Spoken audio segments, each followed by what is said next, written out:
Oke guys, balik lagi di channel ini. Oke, kali ini kita akan bahas terkait dengan pilih mana sih antara Tailwind atau Bootstrap. Nah, keduanya ini adalah salah satu framework CSS ya yang sangat populer digunakan sekarang gitu ya. Artinya ini sangat penting banget untuk teman-teman yang mau mempelajari web development lebih lanjut gitu ya.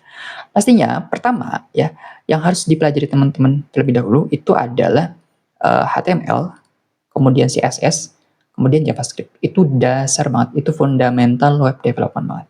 Ya. Kemudian setelah itu ya, untuk CSS ini ya, ini aku ada khusus gitu ya. Ada CSS, kemudian CSS basic ya ini dasar, kemudian CSS 3, kemudian ada CSS Flagbox, Grid dan juga CSS preprocessor. Nah, ini untuk dasar-dasarnya. CSS preprocessor ini adalah SAS ya atau SCSS gitu ya. Nah, ini roadmap yang teman-teman tempuh dulu gitu ya. Sebelum nanti teman-teman bisa milih nih, mau milih antara Tailwind atau Bootstrap gitu ya. Oke, kemudian selanjutnya ya. Selanjutnya ini juga penting banget ya. Jadi ya, kalau teman-teman lihat di ininya, di websitenya ya, kita langsung masuk aja.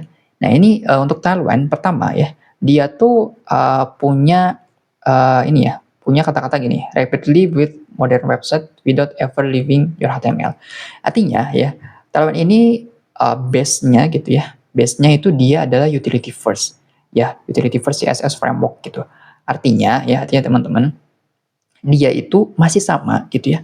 Dia masih menggunakan CSS bawaan ya, dari CSS biasa gitu ya.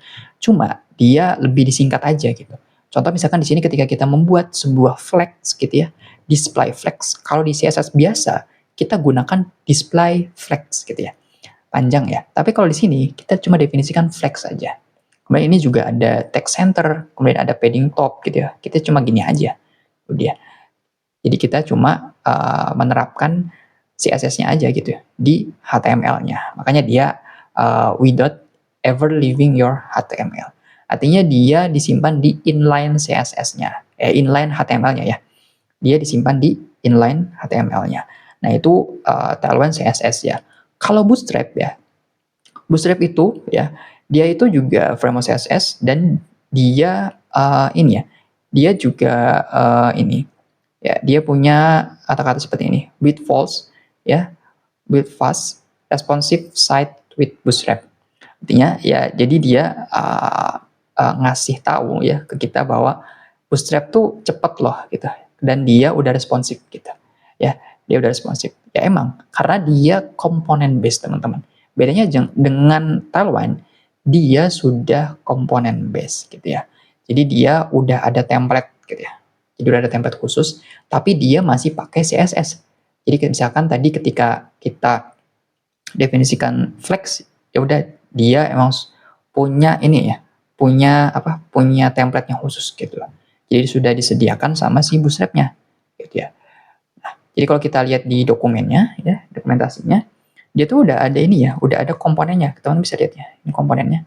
Nah, di sini udah ada gitu ya, komponen dari si ini ya, dari si Bootstrap-nya itu sendiri gitu ya.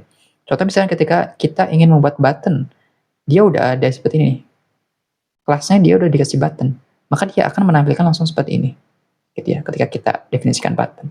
Tapi kalau di Tailwind itu tidak bisa. Kita definisikan button seperti ini, dia nggak akan muncul langsung seperti ini, karena kita harus coding dari awal gitu. Jadi kita harus slicing dari awal lagi gitu, kayak kita harus ngasih paddingnya, kemudian kita juga harus ngasih warnanya gitu ya. Jadi itu kelebihan dari Bootstrap itu sendiri teman-teman ya. Kemudian ini juga ada card ya, contohnya seperti ini. Jadi kalau kita definisikan card gitu ya, kita definisikan card. Nah, kita cukup kayak gini aja, kelas card sama kasih kelas body. Nanti dia akan membentuk seperti ini. Dia akan membuatkan seperti ini. Gitu. Nah, itu kelebihan dari Bootstrap. Nah, bedanya dengan Tailwind tadi ya, contoh misalnya ketika kita ingin membuat seperti ini ya. Ketika kita ingin membuat seperti ini, maka dia tidak ada kelas untuk apa ya, tadi kayak Bootstrap itu kayak card gitu ya, nggak ada ya. Jadi dia kayak buat lagi dari awal gitu, kayak buat lagi dari awal. Cuma karena dia pakai formatnya Tailwind ya, utility first, jadi dia cuma manggil doang nih. Kayak misalkan nggak perlu pakai kayak misalkan definisikan untuk flex, nggak perlu definisikan display-nya flex. Kita cukup kayak gini aja, flex gitu ya. Kayak misalnya ini untuk rounded juga kita nggak perlu kasih border radius. Kenapa? Karena dia udah ada kelas khusus untuk border radius, kita tinggal panggil rounded gitu ya. Nah itu perbedaan mendasar terkait dengan bootstrap dan tailwind ya teman-teman. Oke. Kemudian pertimbangan lainnya apa ya? Pertimbangan lainnya apa ya? Terkait dengan pemilihan antara kedua framework CSS ini ya. Pertama ya yang pasti project-nya butuh cepat atau enggak. Jadi misalkan project teman-teman itu butuh cepat apa enggak. Kalau misalkan project-nya butuh cepat, maka aku saranin teman-teman bisa pakai Bootstrap.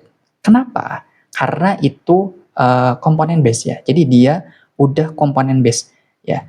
Jadi dia lebih cepat, udah responsif, kemudian udah ada komponennya. Jadi kita tinggal copy kodenya aja selesai gitu ya. Nah, tapi kalau misalkan project teman-teman itu misalkan itu project personal gitu, project pribadi dan itu kayak kompleks banget gitu ya. Maka dari itu aku saranin teman-teman bisa pakai Tailwind. Kenapa? Karena Tailwind bisa mengcover lebih fleksibel gitu ya. Dia lebih fleksibel. Misalkan desain teman-teman sangat ini ya, sangat kompleks banget nih gitu ya. Posisi-posisinya rumit gitu ya. Teman-teman bisa pakai Tailwind karena dia lebih fleksibel gitu ya. Jadi pertimbangan pertama pastinya projectnya butuh cepat atau enggak gitu ya. Kemudian yang kedua itu habitnya ya. Habit dari teman-teman itu gimana? Karena nanti untuk Tailwind ini karena dia utility first ya. Artinya dia punya persamaan dengan teman-teman pakai CSS dasar gitu ya. Pakai CSS biasa gitu. Tapi lebih disingkat-singkat aja gitu. Tapi untuk logic dari misalkan pembuatan UI-nya, slicing-nya itu sama seperti CSS biasa gitu ya. Nah, jadi itu tergantung habit dari teman-teman. Kalau Bootstrap dia mikirnya kita tadi misalkan buat card gitu ya. Maka dari itu ya udah kita cari komponen cardnya, udah kita udah punya gambaran tuh, kita tinggal masukin kelas card, ya udah gitu. Dia akan bikin satu tampilan card otomatis gitu ya. Jadi itu tergantung dari habitnya teman-teman. Kemudian terakhir, terus gimana bang kalau misalkan mau dipelajari terlebih dahulu yang mana nih? Oke, Bootstrap atau Tailwind? Kalau untuk dipelajari, ya, saya sarankan teman-teman pelajari keduanya terlebih dahulu. Kenapa? Karena gini teman-teman. Ya. Kalau teman-teman mau pelajari keduanya, teman-teman bakal tahu nih environment gitu ya dari habit dari masing-masing framework ini. Gitu ya. Pelajari cukup ini aja. Kayak misalkan tadi untuk instalasinya, terus teman-teman coba buat UI sederhana deh, gitu ya. Nanti bakal tahu teman-teman tuh, bakal tahu environment gitu ya, habit dari framework ini gitu ya. Yang pastinya kalau untuk awal-awal ya, saya sarankan teman-teman gunakan Bootstrap aja. Ya, teman-teman pakai Bootstrap aja dulu, pelajari Bootstrap dulu gitu ya, karena dia komponen base jadi lebih gampang untuk memahaminya gitu ya. Kemudian nanti kalau misalkan teman-teman udah next level gitu ya, teman-teman bisa pelajari Tailwind CSS gitu ya. Karena nantinya Tailwind CSS itu sekarang lebih populer digunakan bersama dengan framework JavaScript. Ya, contoh kayak React, Vue ya, contoh kayak gitu ya. Jadi lebih mudah untuk dikombinasikan gitu, dikolaborasikan.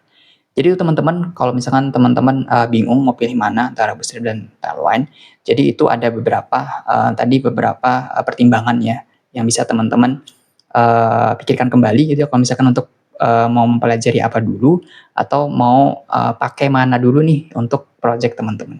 Mungkin cukup sekian teman-teman. Terima kasih. Assalamualaikum warahmatullahi wabarakatuh.